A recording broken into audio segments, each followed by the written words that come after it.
Hello guys, ఈ వీడియోలో demon slayer marks గురించి నేను మీకు ఎక్స్ప్లెయిన్ చేస్తాను.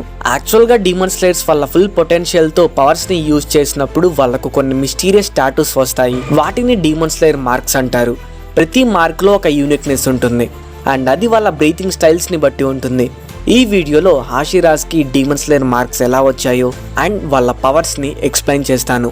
Demon slayer marks true origin ఇంకా అసలు మనకి తెలియదు. ఫస్ట్ టైం సెంగోకు ఎరాలో యోరిచి సుకిగునికి ఈ డీమన్ స్లేయర్ మార్క్ని చూపించారు.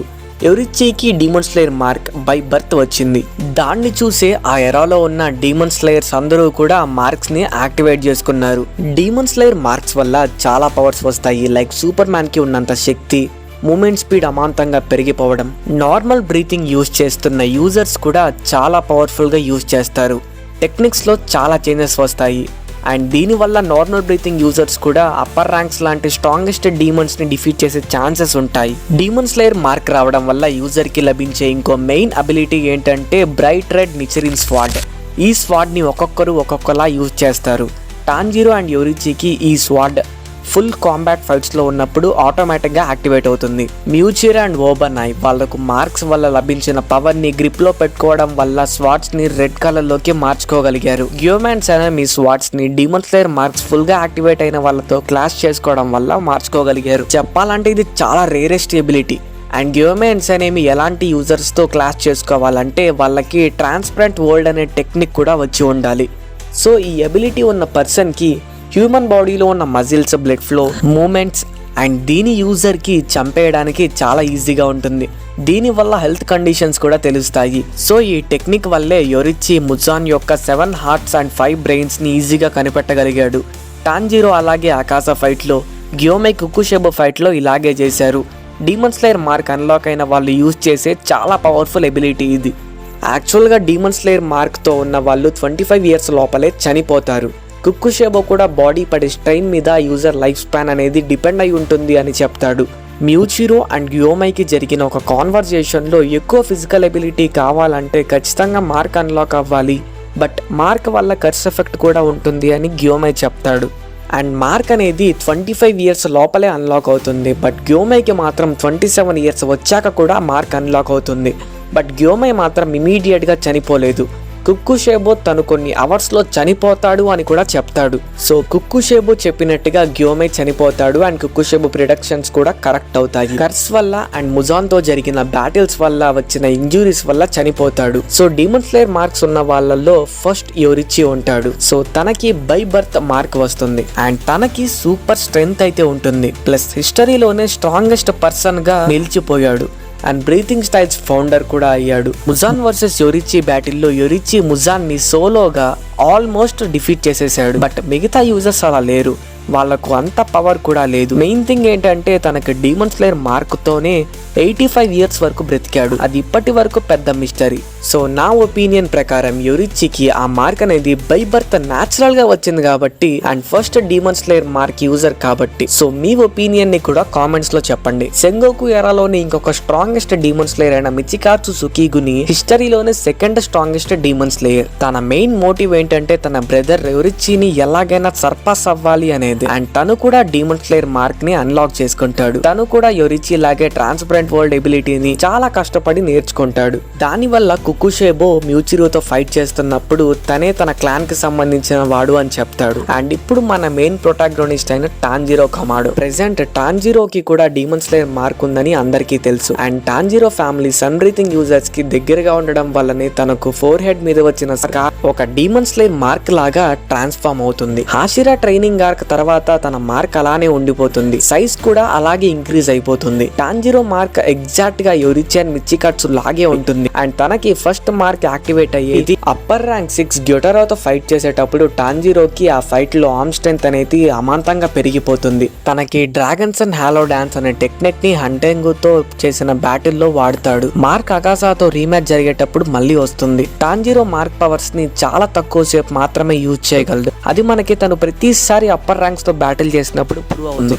టాంజిరో ఫస్ట్ బ్రైట్ రెడ్ నిచరిన్ స్వాడ్ ని నెజుకో యొక్క యొక్క పైరోకైనెటిక్ బ్లడ్ డీమన్ ఆర్ట్ ని యూజ్ చేసుకొని అన్లాక్ చేస్తాడు. హంటింగ్ క్లోన్స్ మీద ఆ స్వాడ్ ని యూజ్ చేయడం వల్ల వాళ్ళ యొక్క రీజనరేషన్ అనేది చాలా స్లో అయిపోతుంది. తను సన్ బ్రీతింగ్ ని మాస్టర్ చేశాక తనకు తానే నిచిరిన్ స్వాడ్ ని బ్రైట్ రెడ్ లోకి ఎలా మార్చుకోవాలో నేర్చుకుంటాడు. ఫైనల్ గా తను గియు హెల్ప్ తో ముజాన్ యొక్క రీజనరేషన్ స్పీడ్ ని డిక్రీజ్ చేయడానికి యూజ్ చేస్తాడు. తన ఫాదర్ లాగే టాంజిరో కూడా అపోనెంట్స్ యొక్క అటాక్స్ ని బ్లడ్ ఫ్లో ని క్లియర్ గా అబ్జర్వ్ చేయగలడు. తన స్పీడ్ కూడా ఇంక్రీజ్ అవుతుంది. తన ఫాదర్ చెప్పిన మాటలను గుర్తుతోని అకాజాని ఓడించడానికి ఈ టెక్నిక్ ని యూజ్ చేస్తాడు. తను ఆ పవర్ ని యూజ్ చేయగలడు, అది అంత ప్రొఫెషనల్ గా అయితే కాదు.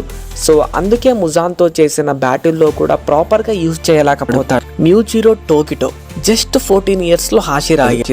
మ్యూజిరోని అప్పర్ ర్యాంక్ 5 ని స్వయంగా డిఫీట్ చేశాడు. అప్పర్ ర్యాంక్ 5 గ్యోకో బ్యాటిల్ చేసేటప్పుడు మ్యూజిరోకి అండ్ తన బ్రదర్ కి సంబంధించిన మెమోరీస్ రావడంతో డీమన్ స్లేయర్ మార్క్ అనేది అన్లాక్ అవుతుంది. అండ్ తన స్పీడ్ అండ్ అబిలిటీ సమాంతంగా పెరిగిపోతాయి. అండ్ ఇంకా మనం యానిమేలో చూసినట్టు మ్యూజిరో ఇంకా పవర్ఫుల్ గా మారి గ్యోకోని డిఫీట్ చేయడం అండ్ జస్ట్ 14 years లోనే అప్పర్ మూన్ ని డిఫీట్ చేయడం అనేది చాలా గ్రేట్ థింగ్. మిట్సురి కాన్రోజీ లో హాషిరా టాంజిరో జొహాకుటెన్ స్ట్రీట్ డ్రాగన్ చేతిలో ఇరుక్కోపోయినప్పుడు మిట్సురి తనని కాపాడు అండ్ లవ్ బ్రీతింగ్ తో అప్పర్ ర్యాంక్ 4 ని కౌంటర్ చేస్తుంది. Upper rank 4 blood demon art ని యూజ్ చేసుకొని చాలా స్ట్రైకింగ్స్ ని అండ్ వుడెన్ డ్రాగన్స్ ని వచ్చేటట్టు చేస్తాడు. తనని డిఫీట్ చేయడానికి మిట్సూరి ఫుల్ పవర్ ని యూజ్ చేస్తుంది. అప్పుడే టాంజిరో అది రియల్ బాడీ కాదు అని చెప్తాడు. అండ్ అప్పుడు రియలైజ్ అవుతుంది, బట్ అప్పటికే చాలా లేట్ అయిపోతుంది. జొహాకు సౌండ్ వేవ్స్ ని రిలీజ్ చేసినప్పుడు మిట్సూరి తన కాన్షియస్నెస్ ని కోల్పోతుంది. మనం యానిమేలో చూసినట్టుగా తను ఒక్కసారిగా కాన్షియస్ లోకి వచ్చినప్పుడు తన స్పీడ్ అండ్ పవర్స్ చాలా పెరిగిపోతాయి. తనకు అప్పుడే డీమన్ స్లేయర్ మార్క్ అన్లాక్ అవుతుంది. ఇంకా మన మెయిన్ షోలోకి వెళ్ళిపోతే ఇన్ఫినిటీ క్యాజిల్ లో జరిగిన ఫైనల్ బ్యాటిల్ లో హాషిరాస్ అప్పర్ మూన్స్ తో బ్యాటిల్ చేసేటప్పుడు demon slayer marks main role ని ప్లే చేస్తాయి. టాంజిరో గియు అకాజా ఫైట్ లో గియు తన ఫుల్ పవర్స్ ని వాడుతాడు. లాస్ట్ 50 years నుంచి అలాంటి డీమన్ స్లేయర్ ని చూడలేదు అని అకాజా కూడా అంటాడు. అకాజా తన పవర్ తో పవర్ఫుల్ పంచెస్ ని పెద్ద పెద్ద షాక్ వేవ్స్ ని గియు మీదకి యూజ్ చేస్తాడు. గియు వాటర్ బ్రీతింగ్ 11 ఫామ్ తో దాన్ని ఆపేస్తాడు. అకాజా కిక్ చేయడం వల్ల గియు గాలిలో ఎగిరిపోతాడు. అండ్ గియు కోపంతో రిటర్న్ అయినప్పుడు తనకి డీమన్ స్లేయర్ మార్క్ అన్లాక్ అవుతుంది. తనకు కూడా భయంకరమైన స్పీడ్ అండ్ అబిలిటీస్ అయితే వస్తాయి. అండ్ అకాజా గియుని చాలా ఈజీగా మ్యాచ్ అయిపోతాడు. గియు స్వాడ్ ని అకాజా సింగిల్ పంచ్ తో ఇరక్కొట్టేస్తాడు. అండ్ నెక్స్ట్ టైం అకాజా గియు మీద అటాక్ చేసేటప్పుడు టాంజిరో తన హ్యాండ్ ని కట్ చేసేస్తాడు. అండ్ ఈ ఫైట్ మనకి చాలా ఇంట్రెస్టింగ్ గా ఉంటుంది. కొక్కుషేబోతో జరిగిన ఫైట్ లో ఆల్మోస్ట్ గెనియా చనిపోతుండగా సనేమి కాపాడుతాడు. ఇద్దరి స్వాట్స్ ని యూజ్ చేసినప్పుడు స్వాట్స్ క్లాష్ అవుతాయి. చెప్పాలంటే కొక్కుషేబో సనేమి కన్నా చాలా ఓవర్ పవర్డ్ గా ఉంటాడు. అండ్ సనేమి కూడా చనిపోయే స్టేజ్ లో ఉంటాడు. ఆ టైంలో గ్యోమై తనని కాపాడుతాడు. అండ్ గ్యోమై కూడా కొక్కుషేబో అంత స్ట్రాంగ్ లేకపోయినా తనకి గట్టి పోటీ అయితే ఇస్తాడు. డీమన్ స్లేయర్ మార్క్ అన్లాక్ అవడం వల్ల కొక్కుషేబోని అంతసేపు హ్యాండిల్ చేయగలిగాడు. అండ్ సనేమికి కూడా అప్పుడే డీమన్ స్లేయర్ మార్క్ అన్లాక్ అవుతుంది. అండ్ తను కూడా ఫుల్ ఇంజూరీస్ లో ఉన్నప్పుడు అన్లాక్ అవుతుంది. ఒక ఆరిగామి విండ్ మిల్ స్టైల్లో అయితే రైట్ చిక్ మీద తనకి అన్లాక్ అవుతుంది. అండ్ ఫిజికల్ పవర్ చాలా పెరిగిపోతుంది. సో ఫైనల్ గా 3 హాషిరాస్ యొక్క పవర్స్ ని యూజ్ చేయడం వల్ల కొక్కుషేబోని డిఫీట్ చేశారు. అది కూడా డీమన్ స్లేయర్ మార్క్స్ ని యూజ్ చేసుకొని. ముజాన్ తో జరిగిన ఫైనల్ ఫైట్ లో ఓబనాయ్కి డీమన్ స్లేయర్ మార్క్ అన్లాక్ అవుతుంది. 3 స్నేక్స్ లాంటి టాటూస్ లాగా వచ్చాయి. సో దీనికన్నా ఎక్కువ చెప్తే ఖచ్చితంగా స్పాయిలర్స్ వచ్చేస్తాయి. అందుకే ఈ వీడియోని ఇక్కడతో స్టాప్ చేసేస్తున్నా. సో ఎండ్ వరకు చూసుంటే థ్యాంక్ యూ గైస్. హెల్త్ అయితే అస్సలు బాగాలేదు, అందుకే ఈ వీడియో ఎక్స్ప్లెనేషన్ సరిగ్గా ఇవ్వలేకపోయాను. ఇలాంటి వీడియోస్ ఇంకా చాలా తీసుకొస్తాను అండ్ ఇంకా బెటర్గా తీసుకొస్తాను. అండ్ అంతవరకు ఉంటాం మరి. Bye bye.